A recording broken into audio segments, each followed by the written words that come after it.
कुदरत का करिश्मा अजीब ना होता तो दुनिया में कोई गरीब ना होता। कुदरत का करिश्मा अजीब ना होता तो दुनिया में कोई गरीब ना होता। अगर पैसे से बिकता प्यार बाजार में तो अगर पैसे से बिकता प्यार बाजार में तो शायद गरीबों को प्यार नसीब ना होता।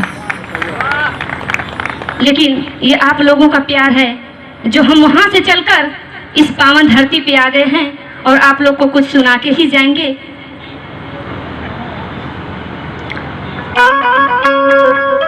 मनिहारी पंचम से जिला पंचायत सदस्य पद के प्रत्याशी डॉक्टर वंदना यादव जी को कोटि कोटि प्रणाम करती हूँ और हमारे बड़े भैया डॉक्टर विजय यादव जी को भी प्रणाम नमस्कार करती हूँ। आई सुनी जा, माई कितना अनमोल चीज होली और जब तक माई जीवित रहेली माई की केहू कदर ना करेला। जब माई ए दुनिया के छोड़ के चल जाली तो वो बेटवा बिलख बिलख के रोवेले और कहेले कि अगर माई हमार जिंदा होई तो बहुत बढ़िया रही। लेकिन यही चीज के वो जीवित रहले भर ना समझ पावेले। आई आप लोग ये गीत के सुनी जा।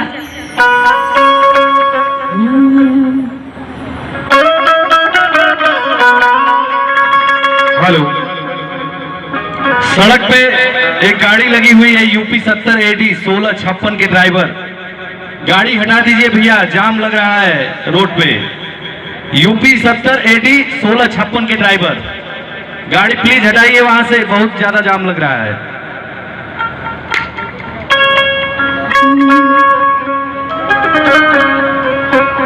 अमृत के धार के हो केतनो पियाई गो माई बिना।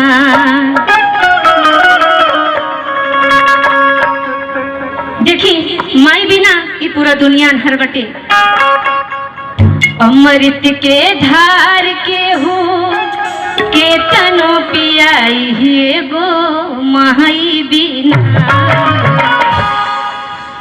अमृत के धार के हो केतनो पियाई गो माई बिना।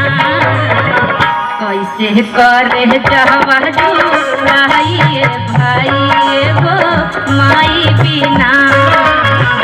कैसे करे जवा जुड़ाई भाई गो माई बिना। अमृत के धार के हो केतनो पियाई गो माई बिना। अमृत के धार के हो केतनो पियाई गो माई बिना। कैसे करे जवा जुड़ाई भाई गो माई बिना। कैसे करे जवा जुड़ाई भाई गो माई बिना।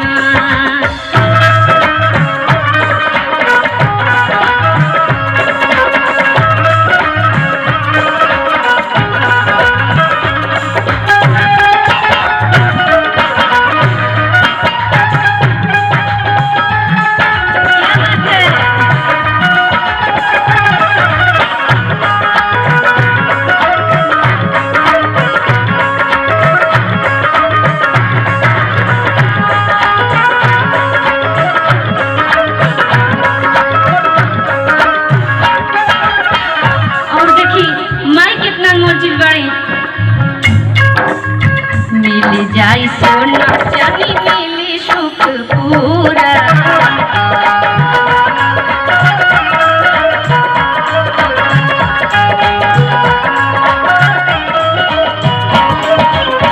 माई के दुलार बिना सब कुछ अधूरा।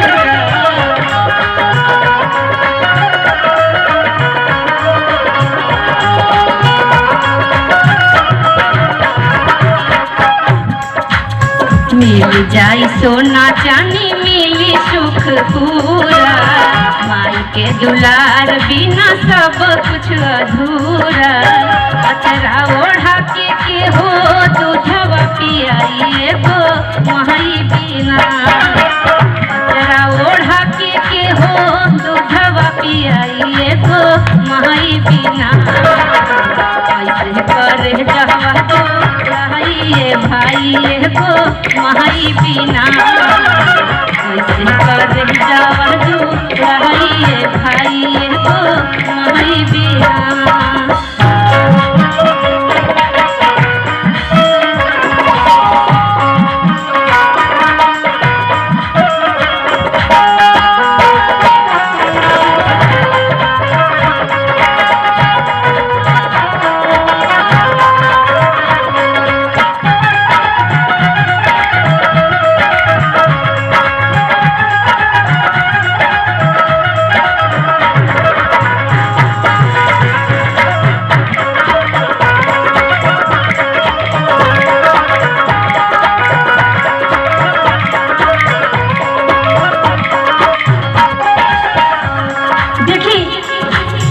अगर बेटवा के कोनो दुख हो गई तो सबसे ज्यादा मैये दुखित होगी। बाबूजी के थोड़ा कम दुख हुई लेकिन भाई के सबसे ज्यादा दुख होला। यही से कहना बा दुख पड़े बेटवा पे जब जब भाई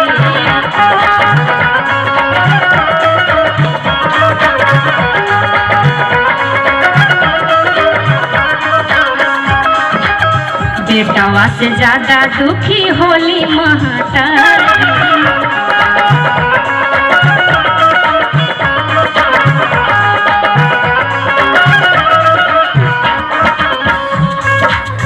दुख पड़े बेटवा पे जब जब भारी बेटवा से ज्यादा दुखी होली महतारी।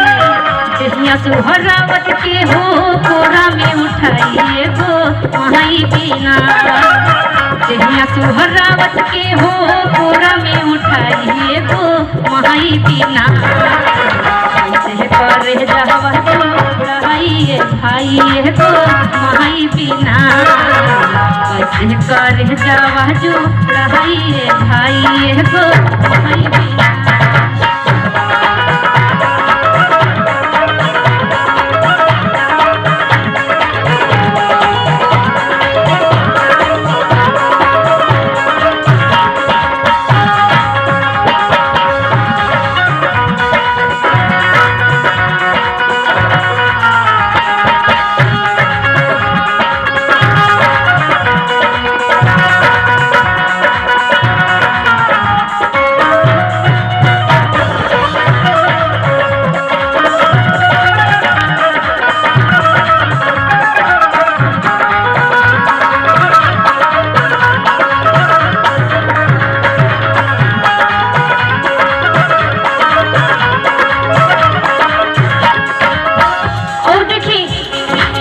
जब बेटवा बीमार हो जाला तो माई ढेर सारा मनौती मानेली कि हे दुर्गा माई हे काली माई हमारी बेटवा के ठीक कर दा।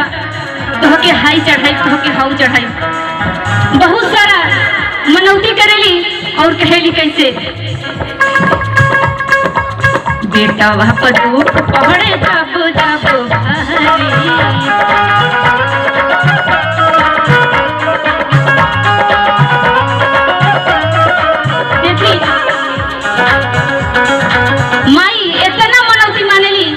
और कहेली कैसे कहेली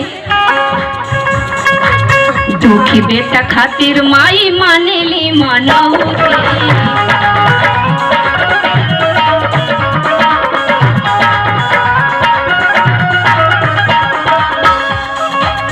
ठीक बेटवा के कोई दमाई भगवती